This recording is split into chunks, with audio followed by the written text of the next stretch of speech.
motorový osobný vlak do stanice Pionier cez stanicu vpred je pripravený k odchodu na prvej koľaji. Ukončte nástup.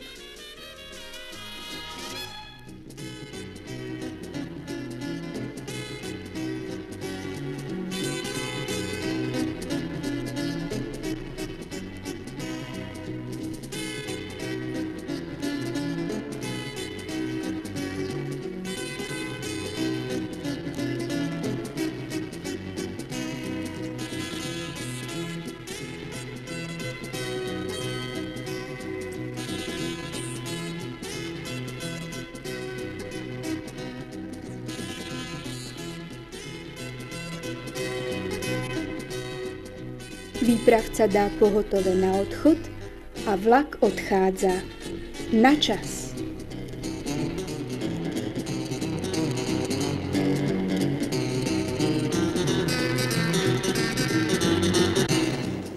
Dnes už nie je vzácnosťou stretnúť storočnú babičku.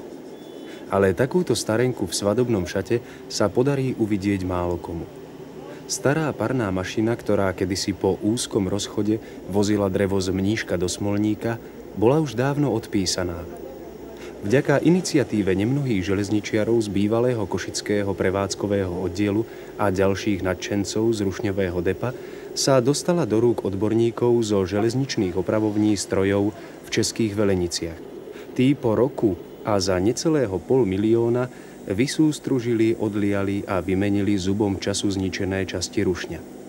Šikovnosť a láska košických železničiarov k starým mašinám dali babičke nový šat a tak sa v pondelok mohla vydať na svoju určite nie poslednú cestu do Čermelského údolia. Na prvú tohtoročnú jazdu detskou železnicou sa asi tešili mnohí. Tí, čo prišli ráno, však odchádzali sklamaní. Nočná búrka zaniesla trať a tak párny rušeň Katka, jeden z dvoch pôvodných, ktoré tu jazdili od roku 1955, čakal na prvých pasažierov až do poludnia. Len keď pracovníci traťovej dištancie odstránili nános, mohla sa vydať na svoju necelé 4 kilometre dlhú trať. Košická detská železnica skoro 40 rokov rozdávala radosť malým i veľkým pri cestovaní Čermelským údolím. Z mnohých malých nadšencov sa stali skutoční železničiari. Dnes už má železnička svoje najlepšie roky dávno za sebou a zdá sa, že jej dni sú už spočítané. Pre železnicu, ktorá ju doteraz prevádzkovala, je nerentabilná a preto ju chce odstúpiť mestu. Ale ani mesto neovplýva finančnými prostriedkami na jej prevádzkovanie. Aj keď je to ojedinelá rarita na Slovensku, nemá o ňu záujem. Tichá a opustená smutne čaká na svoj osud. Jej schátralosť asi evokovala nespratných vandalov, ktorí priliali kvapku do mora k jej zániku. Nielenže porozbíjali zastávky, ale pokúšali sa aj podpáliť vagóny. Dlhoročná tradícia detskej železnice v Košiciach predsa len nie je všetkým ľahostajná. Únia strany zelených uvažuje o založení nadácie detskej železnice. Zo získaných finančných prostriedkov ju chce obnoviť a oživiť jej dávno zašlú slávu. Verme, že sa jej to podarí.